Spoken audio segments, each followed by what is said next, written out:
Your number should reflect the life you actually want to live, not somebody else's idea of comfort. But you might spend more on travel, hobbies, home improvements, or supporting the family. Your magic number isn't just about money, it's about the life. Right, here's a question for you. How much money do you really need to retire comfortably? Most of us actually either have a very vague idea or no clue whatsoever, and that uncertainty can create stress and make planning feel overwhelming. Now, the truth is your retirement isn't just about the numbers, of course, but ultimately it's about freedom of choice. From simply choosing when to get up in the morning, or whether to get up at all, to how you spend your time, whether that's traveling, enjoying hobbies, helping the family, babysitting the grandkids, tell me about that, or pottering about in the garden. So having a clear picture of what your finances can accommodate in retirement allows you to plan with confidence and take real control of your financial future. So in this video, we're going to break down how we calculate your number, the key factors to consider, and the practical steps you can take to get you closer to it. Now, what is your retirement magic number? Well, figuring out how much you need to retire isn't simple at all, and there's not a one-size-fits-all answer either. And how much is two main things actually: how much income you need at the various stages in retirement and how much wealth you need to generate that income. Then of course there's how to use your various assets to the best effect at the right time. Now, investment-based pensions, defined benefit schemes, your home, any other investment properties you have, cash savings and other investments, and any potential inheritances all need considering when it comes to using the tools you have to get retired on your terms. Now, what worked for a friend, a colleague, or your folks might not work for you because it's your assets, your attitude, and your retirement, not theirs. So be your own person. We're constantly horizon scanning at Reeves to understand what is going on in the world, and so should you. I mean, you're already doing that by watching this, I guess. Research from the Retirement Living Standards suggests most people need between $330,000 and $490,000 available to use for a comfortable retirement. They also suggest that a single person needs around £31,700 per year, whilst a couple needs £43,900 a year. Now, these numbers assume no major debts or financial dependence, and of course are only a guideline. Over a 30-year retirement, even little differences in annual spending can make a significant difference to how much you need to have available. So planning as accurately as possible is not optional, it is essential. Now, as I've said, everybody's retirement number is going to be different. The process is very similar for everybody though, and it starts with understanding your lifestyle and your goals, not comparing yourself to anybody else. Your number should reflect the life you actually want to live, not somebody else's idea of comfort. A great starting point is considering how much income you want and also how much income you need, because they are two very different things. Thinking about how much you absolutely must have once you stop working will definitely help you when it comes to deciding what you might be prepared to do to get that retirement. Your current spending is a sensible starting point, but it won't tell the full story. Look at how your habits and your priorities will change in retirement. Imagine yourself there already. You might spend less on commuting, work clothes or lunches, but you might spend more on travel, hobbies, home improvements, or supporting the family. Even small lifestyle choices like dining out more often or upgrading your technology can add up over time. Now, as an example, if you enjoy a couple of holidays abroad each year or regular weekend breaks in the UK or abroad, factor these in. If you plan to support a family member or contribute regularly to a charity, include that too. Start with today's money to make it tangible, and then allow for inflation to ensure your estimates remain realistic. Small adjustments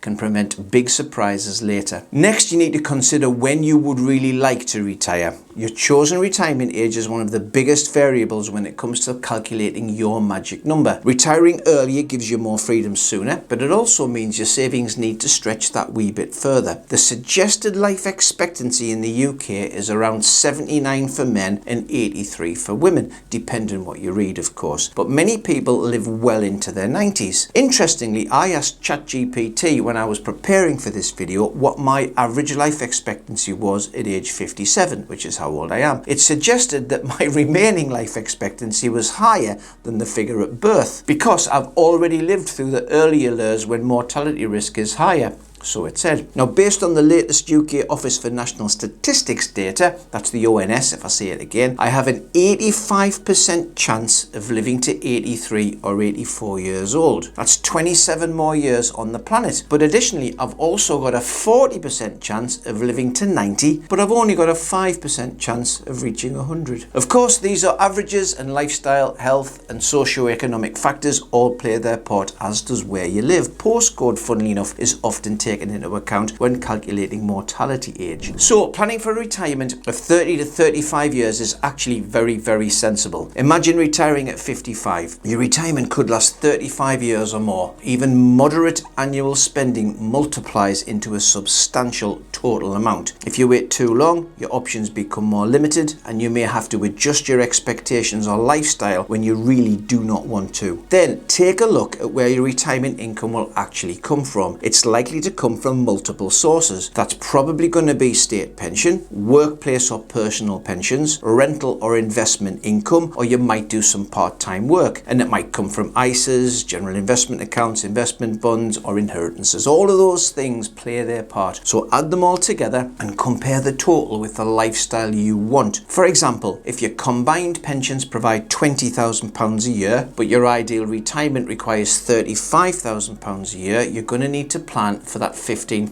shortfall. So identifying this really early gives you time to adjust your savings plans, investment approach, or your retirement timing and expectations. Now finally, consider investment growth and inflation. Keeping your pension invested and drawing income gradually usually does help your savings last longer, but it's very important to be realistic about growth and anticipated inflation. Overestimating returns or underestimating inflation could certainly leave you short later in life. And just as an aside for you to have a think about, the current annual inflation rate in the UK, as decided by the Consumer Prices Index, it's 3.8% for the 12 months to September 2025. I just read this morning before I read this, it just dropped to 3.6%, which is good news, but it does go up and down. Now, the average price of a pint of draft lager has risen from about £3.70 in 2019 to about £4.77 in 2024-25. Now that works out at around a 29% increase over 5 years, whereas the CPI in the UK has risen by a cumulative 22%. What's me point? Well, me point is the pint price rise is higher than the typical CPI rise over the same period. What is me point? Let's get to it. Everybody has a personal rate of inflation, so please bear that in mind when you're building inflation into your cash flow modeling. What is your rate of inflation, do you think? Put it in the comments below. Now, when working with clients, we can model different scenarios using reasonable assumptions. For example, those assumptions might test how your plan holds up under market downturns, periods of low interest, or higher inflation rates. And this approach shows how your money could perform over decades, and it'll give you more confidence that whatever plan we agree can withstand that uncertainty. And by thinking through these different factors, desired income, retirement timing, income sources, and investment growth, you can gain a clearer picture of what your number might actually be. Your magic number is therefore very individual to you. You've probably gotten that by now. It's not about keeping up with your friends, your neighbours, or averages. One person might dream of a quiet countryside retirement with plenty of gardening and reading, whilst another might want to travel the world, bungee jump everywhere, or support their family in ways that cost tens of thousands of pounds per year. Both lifestyles are perfectly valid, and you should be doing the dreaming, but they do require very different financial plans. So understanding your number will transform your retirement. You're not going to be guessing whether you're on track or just hoping things will work out. It will help you make decisions with confidence, whether that's deciding to really ramp up how much you save each month, or whether to invest more aggressively, or just stay as you are and work to the age your plan suggests you will be able to retire. And at Reeves, we work with you one-to-one to uncover the number that reflects your lifestyle and your goals. We'll look at your circumstances, your current finances, your retirement ambitions, and your broader life priorities as well. The aim being to build a plan that is realistic, personalised, and actionable. Now, our financial review, usually valued at over 800 quid, is completely free and focuses on what's possible for you, any gaps in that plan compared to what you want, and exploring practical ways to address those gaps. And ultimately, we want to create a clear path forward so you can get where you want to to be, and hopefully that's what you want too. Now, understanding your retirement number isn't just about calculating a sum on a spreadsheet either, although that does generally have to be done. By combining your desired income, your retirement timing, your income sources, and realistic investment assumptions, you create a framework that guides every financial choice you make. And this framework gives you complete clarity as well. You can see how much you need to save, how long your money needs to last, and what trade-offs might be required to get there. It also highlights opportunities to make your money work harder, whether that's through more effective investing, reducing the amount of tax you pay so those savings can contribute to growing your own wealth. Might be smarter saving, or it might be just timing your retirement to perfectly match your lifestyle goals. By understanding your number and having a plan, you'll give yourself the best chance of success, folks, and you can make small adjustments along the way without completely derailing your long-term goals. And having a clear target lets you make those choices intentionally, not by accident. So here's the bottom line. Your magic number isn't just about money, it's about the life you want to live when work becomes a choice, not a necessity. And once you know that figure, you can make every decision with confidence and clarity. In our next video, we're going to reveal exactly how much you need to retire comfortably, whether you're 40, 50 or over 60, so you can see what's truly possible for your future. So click here